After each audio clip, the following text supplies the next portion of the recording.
Ba-da-da-ba-ba. Yo, yo, yo. Rono Mix Vlog in the house. Yung chat mo sa akin kahapon, akala isang araw, medyo parang iba eh. Bakit naman? Parang pakiramdam ko dun, nagpapaalam ka na eh. Hindi. Ano problema mo? Nga, wala akong problema. Hindi, ang sabi mo sa akin, nagpapasalamat ka, salamat sa lahat. Pag Hindi, nagkagano sabi ko- papasalamat sa lahat, maalis na. Hindi, sabi ko, ang dami mo ng tulong sa akin. Ba't ka parang nagpapaalam na, nag-iiyak ka pa nun. Nakainom ka yata na eh. Hindi ko ya. Alam mo, madami na sa akin na walang tinutulungan. Huwag ka na munang umalis. Hindi naman talaga ako aalis sa iyo. Mahal sa'yo eh. Hindi naman talaga ako aalis sa iyo. Jimmy, may utang na loob ako sa iyo. Di ba? Nung una nga, Wala sa naiiyak. akin yun, hindi mo kailangan bayaran mga ganong bagay. Naiiyak ako talaga dito. Nung una talaga, yung tulong ni Kuya Ashley. Bago ako ilapit kay Kuya. Akala ko isip mo sa akin, ay ayoko na magtulong si Kuya, hindi ko gusto ang tulong ni Kuya Edo, mabalik na lang ako kay Kuya Sam. Hindi ako ganun. Si Kuya Sam Kuya nga, Sam. gusto kong pasalamatan eh. Kasi sabi ni Kuya Papa H, nagtitinda na daw. Kaya nga eh. Bago, may utang na loob talaga ako doon. Kung hindi kay Kuya Ashley, hindi ako Kasi mailalap. sinabihan ko na si Kuya Sam, chat ko na si Kuya Sam, sabi ko Kuya Sam, parang gusto ni Federico bumalik sa'yo. Hindi ako babalik sa Ay kanya. paano, sinabi ko na. Babalik sa iyo talaga ako. Hello mga kalingap! Welcome back sa ating channel na Ronyo Mix Vlog kung saan pinag-uusapan natin ang mga trending, inspiring at minsan ay nakakakilig na mga kwento mula sa Team Kalingap. Shout out po muna sa ama ng Kalingap Kuya Val Santos Matubang, Ate Edna Vlogs, at Kalingap Rab, Kalingap Reactors, Kalingap Partners, Keyboys at suportahan din po natin ang lahat ng mga charity vloggers sa buong Pilipinas na walang sawang tumutulong sa mga kababayan nating mahihirap at nangangailangan ng tulong. Maraming salamat po. Kung bago ka pa lang sa channel na ito, huwag kalimutang mag-subscribe, mag-like at pindutin ang notification bell para lagi kang updated sa ating mga reaction videos. Sa video natin ngayon, pag-uusapan natin ang dalawang magandang balita na siguradong magbibigay sa atin ng good vibes at inspirasyon. Una, yung tungkol kay Federico, isang beneficiary ni Papa Iya o Kalingap Edu, na nagbigay ng pahayag na parabang gusto na niyang umalis bilang beneficiary. Pero teka, ano nga ba talaga ang tunay na nangyari? At pangalawa naman, yung patuloy na renovation sa bahay ni Venzi, kung saan makikita natin na talagang pinapaganda pa lalo ang kanyang sariling kwarto at pati ang siyon niya ay inaayos na rin. Grabe talaga ang mga pagbabago na nangyayari. Kaya kung gusto ninyong malaman ang buong kwento at ang aking reaksyon tungkol dito, samahan niyo ako hanggang dulo ng video na ito. Mga kalingap, unang pag-usapan natin si Federico. Kamakailan kasi ay may kumalat na pahayag o parang mensahe mula sa kanya na parabang nagpapahiwatig na gusto na niyang umalis bilang beneficiary ni Kalingap Edu. At syempre, nang marinig ito ng mga supporters, maraming nagtanong. May ilan na nagulat. May ilan na nalungkot. At may ilan din na nag-isip kung may nangyari bang hindi pagkakaintindihan. Pero alam naman natin na sa social media, minsan kulang sa context ang mga napapanood o nababasa natin. Kaya mahalaga talaga na marinig natin ang buong kwento bago tayo magbigay ng konklusyon. At nang magkausap ng asin na Federico at Kalingap Edu, doon lumabas ang tunay na dahilan. Hindi pala ito tungkol sa pag-alis. Hindi rin pala ito tungkol sa sama ng loob. Ang gusto lang pala ni Federico ay magpasalamat. Tama ang narinig ninyo.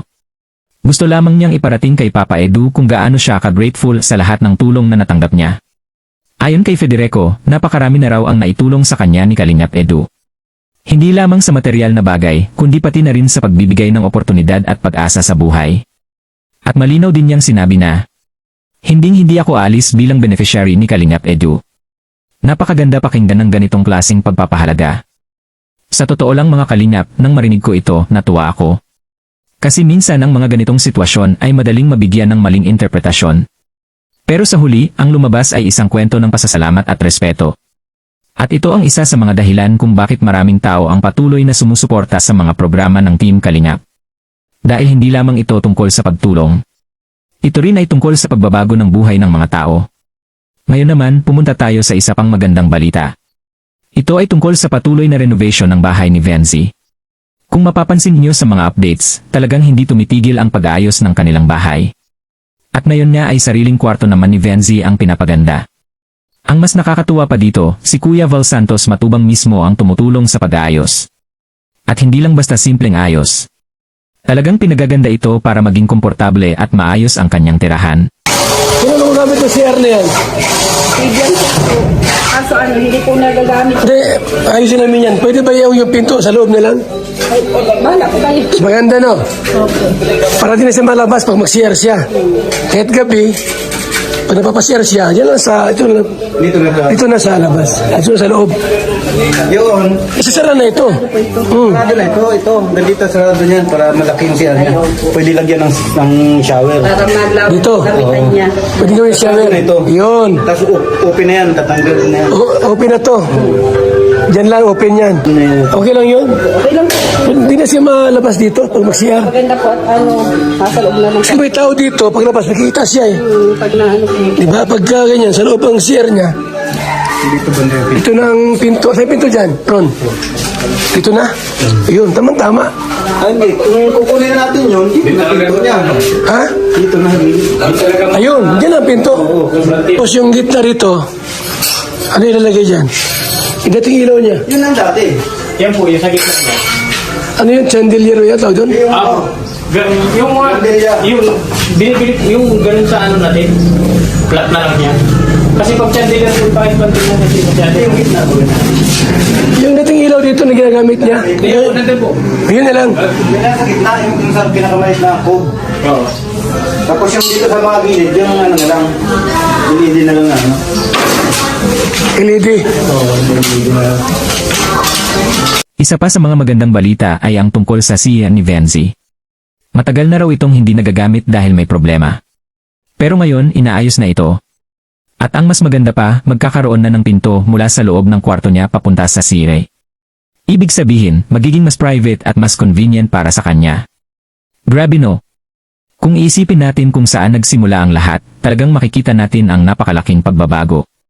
Ang mga ganitong kwento ay hindi lamang para sa entertainment.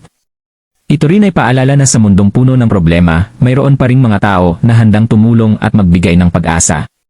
At mayroon ding mga taong marunong magpasalamat at magpahalaga sa tulong na kanilang natanggap. Kaya sana ay manatili tayong positibo at supportive sa bawat isa. Dahil sa huli, ang tunay na panalo ay ang pagbabago ng buhay ng isang tao. Kayo mga kalingap, ano ang masasabi ninyo tungkol sa naging pahayag ni Federico? Sa tingin niyo ba ay tama lamang na magpasalamat siya kay Kalingap Edu sa ganitong paraan? At ano naman ang masasabi ninyo sa patuloy na renovation ng bahay ni Venzi? I-comment niyo yan sa baba dahil gusto kong malaman ang inyong mga opinyon. Kung nagustuhan niyo ang video na ito, huwag kalimutang mag-like, mag-share, at mag-subscribe sa Ronyo Mix Vlog. Maraming salamat sa inyong panonood. At tulad ng lagi kong sinasabi, stay positive, spread good vibes, at magkita-kita tayo sa susunod na video.